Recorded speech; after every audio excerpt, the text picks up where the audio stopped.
is Berry, and today we're gonna be watching the McDonald's Monopoly scam. We all know McDonald's Monopoly's back, so let's see what happened the first time they tried to do this. I always win like free fries. Inside a stuffy field office of the FBI in Jacksonville. It's Florida! Oh my god. Why is everything in Florida? notoriously sleepy outpost of the Bureau until today. Ooh. A Hello? Oh. I don't know why I made my voice the phone voice. If I'm picking up the phone, it would sound like me. mysterious informant calls up the office to let them know that the famous beloved McDonald's Monopoly game is rigged. What? A ring of criminals have been secretly pulling the strings for over a decade. More than $24 million have been stolen. 24 million? They were printing money, and they didn't even have to pass go. The FBI kicks off a manhunt with 25 agents on the case. 20,000 phone numbers will be surveilled. It will ultimately result in a massive undercover sting operation. Whoa. The agents will discover that behind this scheme is a vast network of mafiosos, psychics, strip club owners, and mormons. Oh my god, are we seeing some McDoubles without the butts? But one she got her pickles out. mastermind sits at the center of it all. He holds the keys to the treasure and rakes in most of the profits. He's known by most as Uncle Jerry. Not Uncle Berry. Please do not, mix us up. I've been a good bean. How did he do it? Ooh, look at this intro!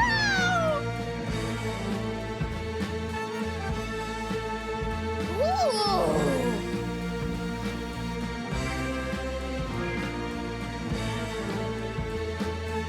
Oh my god, they're gonna put him away for life.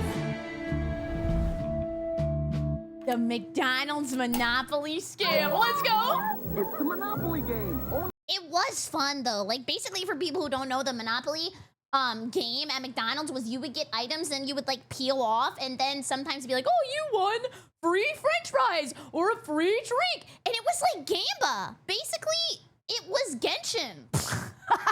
And just like Genshin, it turned into Genshin. At McDonald's, with over 50 million prizes, it's supersized excitement.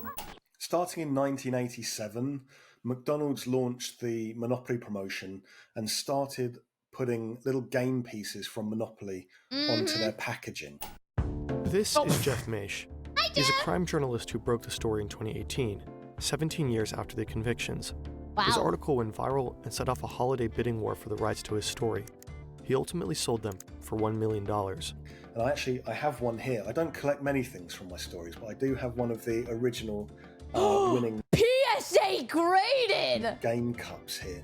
It says pull to play, and on the side you can just see it says to collect and win, just peel off the game stamp and apply to your game board.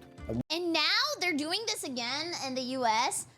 Now you have to like scan it into an app.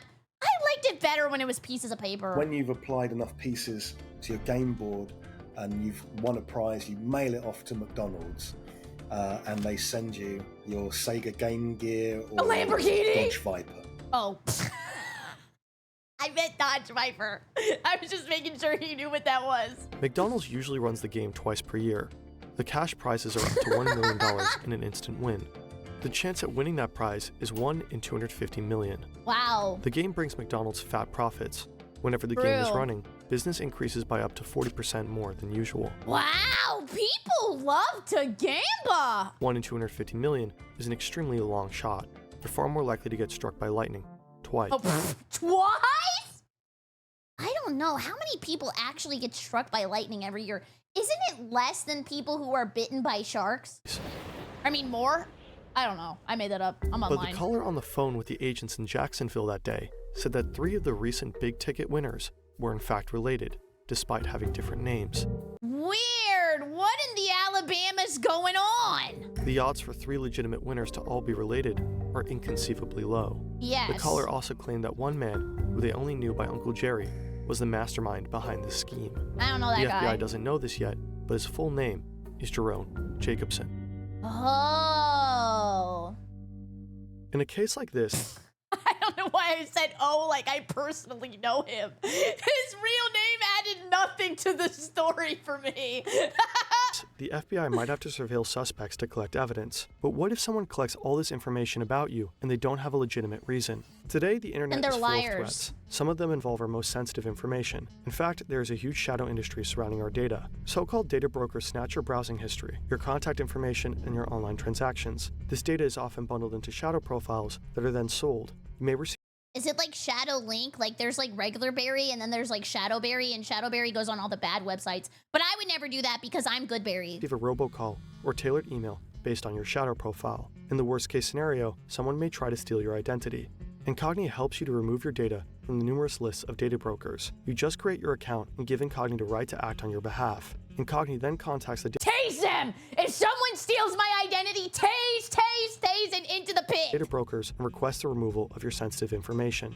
You can always see the current status in the dashboard. There is a satisfying progress report from how many data brokers lists you've been removed from. By scanning this QR code or via incognito.com/FernTV, you can get an exclusive 60% off an annual Incognito plan with Darkberry callback. Let's go! Darkberry doesn't play League of Legends! Wait, no, she would. the com/FernTV. You can get an exclusive 60% off an annual Incognito plan with the Okay. code FernTV. With the family and friends plan, you can invite up to 4 additional people. Always handle your data with care. Jerry Jacobson is one of those just incredible characters in American true crime history. Because He is so giddy to tell the story. He's been waiting to tell somebody for years. he was at one stage a good guy, a police Oh. officer in Florida. Florida police officer surely wouldn't commit crime, right? As a kid, Jerry is Dang! As a kid, he had a gun? This really is Florida! obsessed with becoming an FBI agent. When he starts working as a police officer, it seems like he's on that track. Oh. But his career in law enforcement is very brief. He develops health problems and is unable to continue. Aw, that's Later, kinda he sad. finds a job in security at Simon Marketing. This is where he really finds his stride. He's known for being ultra professional and ultra fastidious. So he quickly Fastidious. Guys, I know that English is my first language, but what is fastidious? Fastidious. rises through the ranks. In just a few years, he's earning 6 times his police officer salary. Whoa! He's bringing in the money! At the end of the 80s, Jerry is now the head of security at Simon Marketing. McDonald's outsources almost all of their promotional activity to the company. So when the chain comes up with the ingenious idea of starting a monopoly promotion, Simon Marketing is tasked with producing and distributing the game pieces. I mean, to be fair, this was a great idea. So it was Jerry's job to ensure the security of the entire promotion. So he arrived at work, he had to supervise the big supercomputer that Jeez, you think they got enough dedicated lamb? would draw the winning piece. He would supervise the technicians who were putting the winning tokens onto the packaging. I have a question about this because what happens if they go through all this work and then some mother sucker who gets the food with the winning like boardwalk piece just throws it away because he doesn't care and he just wanted his McDonald's? What happens then? It's like out of circulation. He had to personally scissor them out from a printing press. Jerry's a tough boss. As a former cop, he's obsessed with rules and security. He's constantly writing up people for little missteps, and he hounds everyone in the factory involved in token production. Okay, so he's like, "Ruh, ruh, ruh, ruh, ruh, ruh." He's kind of like rabid about it. Super micro macro manager. Even following them to the bathroom Oh my god, and he's in defeat! and checking their shoes to make sure none have been Oh. stolen. My bad, sorry. Jerry personally delivers the winning pieces to McDonald's packaging factories across the country. Wow. He hides each piece in a secret vest that he wears under his shirt as he's traveling around the United States. He's literally walking around. I know something you don't know. I know something you don't know. Feeling a little bit like a secret agent or Yeah. a superhero with Batman? Do you think Batman would go to McDonald's? the secret. Every time he arrives in a new state, he's carrying a secret piece that's going to make somebody a millionaire. Yeah, he's acting like he's got the nuclear launch codes. When new game pieces are released, Jerry makes a big flashy show of how secure the process was. In truth, Jerry starts stealing from McDonald's. What? So he was rude to everybody else and micromanaging, but he was the thief the whole time. No way! His first theft is small fry.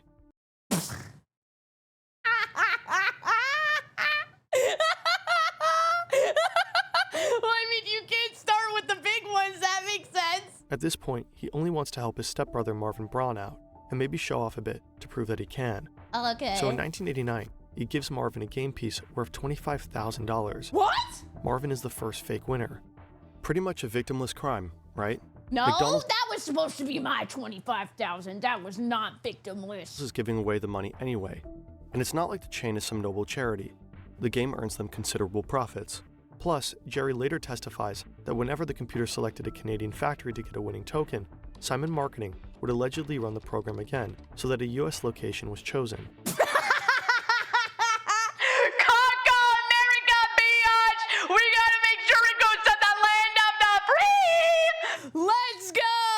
In Jerry's view, this means the game is already rigged in favor of American players. So why not get his own piece of the pie? Dude, $1.99 coffee. If you had that now, that's actually a cup of shit. And then one day he's talking to his butcher in the local supermarket, and Oh my god, they're gonna kill somebody. he tells the butcher what's going on, and the butcher says, well, I'd like to win. Bro cannot shut his mouth. Why is he telling everybody? Jerry agrees, but he wants to make sure that nothing traces back to him. So he instructs the butcher to give the prize to a friend of his. And of course, Okay. Jerry turns on his television one day, and there's a commercial from McDonald's with a lucky winner on it, and he sees his butcher celebrating his win, and he You ding dong, you had one rule. goes crazy. And he calls the butcher and says, what are you doing? We know each other. You can't... We're friends. Oh my god, did you see the way that he had the 3D model go like this? He said, I'm gonna be eating you for lunch and dinner. Know each other. You can't... My god! We're friends. Blech. So Jerry decides that in the future he's going to have to find winners at random. He needs people that are What? not connected to him at all. And so the conspiracy grows bigger. Until this point, it's all relatively small amounts of money. But one day, Jerry receives a package by mistake. Uh-oh. It's a bomb? Oh no, it's music. And inside, a blank set of anti-tamper seals from Hong Kong, which means that he has everything he needs to open the envelopes and steal the game pieces for himself, and then use a spare seal to stick it back down and Why did they give him the equipment? What a crazy supply drop! basically get away with the crime. Oh!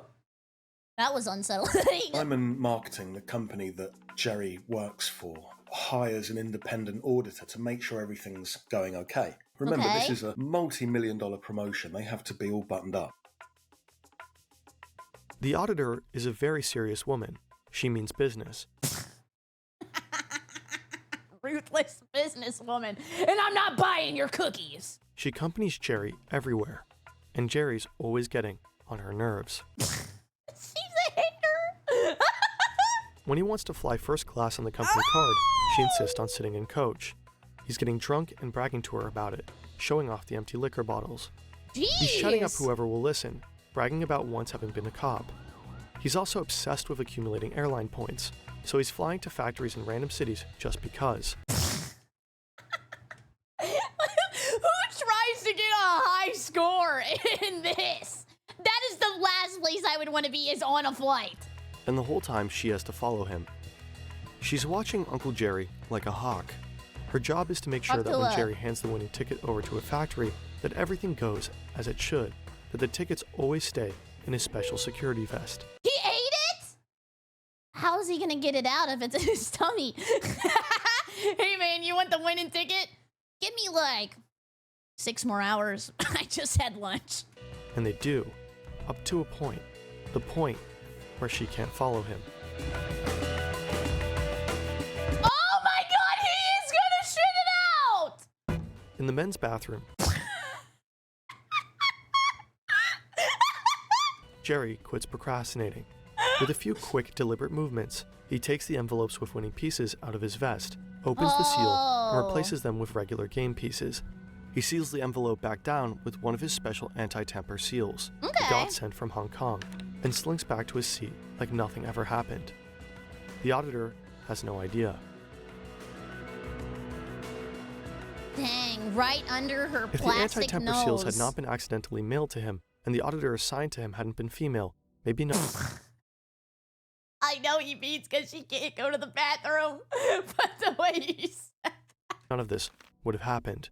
Or maybe if he ignored the temptation, he would have enjoyed a nice, normal, comfortable life. Adjusted for inflation, he was earning over Wait, if he wants to just live a nice, comfortable life, but he's committing crimes. This isn't Uncle Jerry, this is Kira! $170K per year in today's money. But he went for it. For Jerry, the opportunity to control the game is no accident. He doesn't believe in accidents. He's a superstitious man. I know that at that time, this is kind of silly. At this time, he I like this guy. starts seeing psychics and mediums to reassure him. He's a strong believer in paranormal and faith healers. So he starts seeing mediums and psychics and If I started to realize that he was doing this, I would just scare the crap out of him. I'd start putting Monopoly game pieces on top of like a fishing wire and like go back and forth in front of him while he's sleeping like a haunted shopping list. fortune tellers. Jerry now has full access to the winning game pieces, but he can't cash them in himself, of course. That would arouse suspicion. He needs to find fake winners who will pay him upfront for the game piece. His butcher, for example, asks a distant friend to pay $2,000 for a $10,000 winning ticket. The higher the prize, the higher the cost. Up to $100,000 upfront for a $1 million ticket. $100,000 for $1 million. I feel like this would be scary though, because eventually you're gonna get caught. And it works. What? But quickly Never Jerry mind. starts to tap through his network. He needs to put distance between himself and the winners. He's on the look for middlemen, well-connected people who can industrialize the operation. And being a superstitious person, he takes chance encounters as meaningful signs. So he's at the airport one day and he meets another Jerry Colombo. Jerry Colombo sounds so fake. I'm not even kidding. And the two hit it off, waiting there for their aeroplanes. Mr. Colombo is a very heavy-set Italian-American gentleman, and Mr. Colombo claimed that he was part of the infamous Colombo crime family. Colombo is a larger-than-life character, like someone who modeled his whole personality off of The Sopranos, and Uncle Jerry is lapping it all up. He loves the role play. He's an entertainer. He says he's born in Sicily, raised in Brooklyn. He's got these underground casinos. And I think Jerry is just completely enamored by him. And he also seems like the type of guy that could find winners really easily. Colombo even has an out-of-zone strip club in South Carolina that he got designated as a house of worship in order to skirt regulations. Oh my god, they're gonna start throwing Monopoly game pieces on the floor! He calls it Oh yeah, you like that? You like that park place? What about the boardwalk? the Church of the Fuzzy Bunnies. What? And he has the dancers read The Church of the Fuzzy Bunnies. This is a Final Fantasy 14 club! Bible before they start stripping. What? Well, I guess God hasn't talked to you lately. He came to me in a dream a couple weeks ago, and he told me what I'm doing is fine. Uncle Jerry appreciates Columbo's ability to think outside the box. It doesn't take much to rope Columbo into the scam. Uncle Jerry passes Columbo a game piece for a Dodge Viper, and Columbo is hooked. He is also obsessed with The Godfather, surprise, surprise, and has dreams of being an actor. So he agrees to be in a McDonald's commercial, waving a car key. Jerry Colombo won a Dodge Viper, and there are two 1 million. He gets to live out his acting ambitions, but it means he's now too close to the game to profit from it directly. So he has to start finding other winners, which helps. Me, please, please, please. Helps the scheme take off for Uncle Jerry. Columbo is brilliant at finding new winners willing to pay, and he sends the majority of the kickbacks to Uncle Jerry. The two Jerrys are making each other very rich. Jerry Colombo keeps picking Italian-American men on the East Coast as winner, and his father-in-law gets a $1 million piece, What? Not exactly the move of a mastermind mafioso. Yeah, what the heck? You're just like super gonna connect the crime to yourself. To make the win seem random, his wife Robin convinces him to get women and people of color winning tickets in other parts of the country. For I'm a a while, woman. it's all going so well. But then, everything changes. Uh-oh. Things are not going very well in Columbo's marriage. Robin They're gonna get a divorce, though! Columbo's feeling like she might not want to be a mafia wife. She's feeling a bit paranoid about life in the mob. And one day she's driving with her husband, Columbo, and suddenly a massive Ford truck smashes into them. And it's a horrendous high-speed crash, and their car is crushed against a concrete wall. Huh? Columbo is taken to the hospital, where he takes a turn for the worse. I was not He dies expecting a few that. days after the crash. Oh my god! Now Uncle Jerry is alone. He's just lost his super recruiter, and he doesn't know it yet, but the FBI is on his trail. Ooh, they know, they smell him. They say, stinky, stinky, stinky. Something smells like doo-doo poo-poo over here. Who knows? We don't know. So many people could have called the FBI. A disgruntled winner. Remember, a lot of these winners, Maybe his their wife. lives changed. One minute they're poor, the next minute they got $1 million. They're driving around in a Corvette. Ooh, it's from the jealous people. They want the money too. There's a lot of jealousy. Yeah. There's now so many corrupt winners out there, dozens of people. They might be drunk, bragging about it at the bar. True. Uncle Jerry finds new recruiters to replace Jerry Columbo's role. Some are dodgy, like the drug trafficker A.J. Glomb. How do you just meet people who do stuff like this? Like, I don't do drugs. And, like, how do you even find a drug dealer? Like, you just have to know a guy, but if you don't go outside, then you don't know a guy. He's just jumped bond for a 12-year sentence for shipping kilos of cocaine across the Oh U.S. my god, I knew it! and sells most of his winning pieces to buddies from the drug dealing business. Oh. Other recruiters that Uncle Jerry finds are seemingly upstanding, like the Mormon Dwight Baker. What? Now there's Mormons? What is going on? A beloved member of his church with no previous criminal record. He's a real estate developer with 5 kids trying to get his dreams for a golf course and a luxury resort off the ground. It's like, instead of just trying to live his life and make sure his family's happy, he's like, you know what?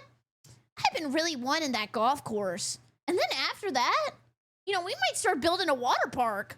But he struggled to find investors, and he also owes tens of thousands of dollars in back taxes. A Oh, he's a tax evader. Are we sure he's not a VTuber? windfall would really help him, so despite his moral misgivings, he gets involved in the scheme too. But none of the recruiters are careful enough. The winners they select aren't random. Oh, Back in 2000, This rich when the people FBI music. gets the name Uncle Jerry from the informant, they know nothing about who it could be. Is he a McDonald's insider? Is it even a real name? McDonald's shares the contact I don't know if I know anybody first name Uncle, last name Jerry, so I'm gonna say not a real name. information of all the previous winners with the FBI. To find out who Uncle Jerry is, the officers analyze the winners' phone records to determine who they were in frequent contact with right around the time of their win. Guys, this screen's scaring me. Scary numbers. All these people, who are seemingly unrelated and don't know each other, were in contact with a certain Jerome Jacobson. The FBI is sure they found their man, but they need proof, like a taped conversation with Jerry and a fake winner that spells out what they're up to. Evidence that no jury could deny. Ooh. They convince McDonald's to run one more Monopoly game to catch him red-handed. Oh, and it's the bait. They're putting the cheese out for Jerry. He's literally Jerry the Mouse. It's certainly a reputational risk for the company. How would the public feel if they found out McDonald's had run a game they knew was rigged? But the company also wants to know who'd stolen millions from them, so they comply. Together with McDonald's, the FBI come up with a McSting. He was waiting all day to see that one. They create 2 big wins worth $1 million each. They then monitor Jerry Jacobson and his network closely and wait for someone to claim the prices. They listen in on a phone call of a friend of the Mormon Dwight Baker, Huey. He says that he plans to Ooh. sell the winning prize to someone in Texas. This someone That was not me, by the way. turns out to be his brother-in-law, who See? tries to claim the price a few days later. The second big winner is Michael Hoover. He was recruited Damn, it wasn't me. by Andrew Glomb, the drug trafficker. Now, Mr. Hoover is bankrupt and a casino pit boss in Rhode Island. So a bit of a sketchy character. So he rings the hotline and says, I found $1 million game ticket. So the FBI and McDonald's decide to go down there to meet. Ooh, Ronald McDonald walking up, strapped, huge guns, giant bazooka on the back. You know you're Mick fucked. Him. They knock on the door. They've got a giant check. You know, the comedy-sized checks. Okay, if they give you this, do they give you like a smaller one that you actually cash in, or do you have to bring this to the bank? Legal, they sort of evades. Everyone evades taxes. They won't notice. Yeah. And a video crew, and all of the McDonald's staff are actually FBI agents who are undercover. And so they do a television interview, and Mr. Hoover gives this long-winded story about how he found his magic ticket. I know he's full of shit. He's just lying, and they're sitting there going, yep. Mm-hmm. Bought a copy of a magazine, and the magazine had fallen into the sea. And then he bought another magazine, and the ticket was in there. So the camera crew listened to this very patiently. The men behind the camera are undercover FBI agents, and they give him his prize, and they take all that evidence. And not long after that, the FBI descend, and they arrest everyone. So the FBI fans out. They arrest Uncle Jerry at home. They were quick! Over 50 people were indicted, and dozens of wins were proven to be fake. Dozens? Come on, I believed in America! Why, God? Why? I thought I was gonna be a McMillionaire! Jerry admitted on the stand to having stolen 60 game pieces.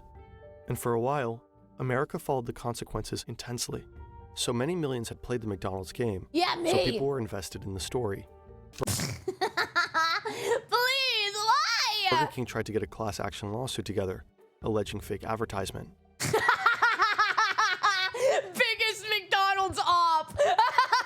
They really took advantage of the situation. The trial began on September 10th, 2001. Then the world's attention shifted. What? There were bigger things to care about than the McDonald's PR scandal. Well, that went a little Nearly crazy. all of the 53 I'm gonna be honest, I did not think 9/11 was gonna happen in this video. defendants pled guilty, including Uncle Jerry. Fines were issued and prison time was sentenced. Uncle Jerry got the most, $12 million in restitution fees, and a 37-month prison sentence. Simon Marketing and the printing company who made the tokens were gutted, leaving hundreds jobless. And Dwight Baker was excommunicated from... I'm gonna be honest, I thought they were gonna say executed. I was like, geez, isn't that big of a deal? the Mormon Church. Oh no. This is a sad, sad Monopoly board. McDonald's? No, they did not use that to sell more Big Macs. You wild for that one. Mormon Church.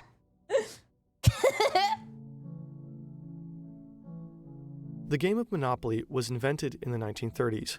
Wow, it's kind of old. Maybe that's why I know about it. It was around when I was born. Decade of the Great Depression by a feminist activist. She intended to teach people about the evils of wealth accumulation. Oh, well, that didn't work because that made me want to be the richest mother sucker. By the 1980s, the decade of greed, the game's original purpose was distorted. McDonald's, a multi-billion-dollar corporation, used it as a way to make even more money.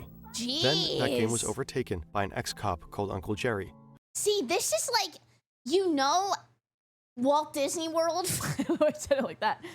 Like, if Walt Disney was alive today, I think he would be sad about the way things have gone, like how she would be sad about the way McDonald's used Monopoly. Who defrauded the corporation of millions. He turned himself into a real-life Uncle Pennybags, running around the United States, giving some people money, but taking more for himself. Yeah, he's literally the Hamburglar. The perfect American fable. Uncle Jerry lived the high life for over a decade, but as anyone who's played Monopoly knows, sometimes you have to go to jail. Let's hope he got memory card. It's just part of the game. Considering the huge amount of money stolen, the high price the investigation cost U.S. citizens, and the many people who lost their jobs through no fault of their own, Uncle Jerry's 3-year sentence feels like a light slap on the wrist. He's retired in Georgia with his 7th wife. What?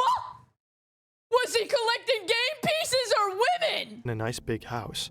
Sure, he has to pay back $12 million, but at a relaxed rate of just $370 per month. What? Holy shit! He only has to pay $300 a month? Looks like I should start coming up with a new job idea. Besides, people who are close to him are sure he kept some millions buried as a contingency plan. That's just the kind of guy he was. Oh my god! What an... Oh, I'm sorry, I'm not supposed to cuss on YouTube. What an... My god! Anyways.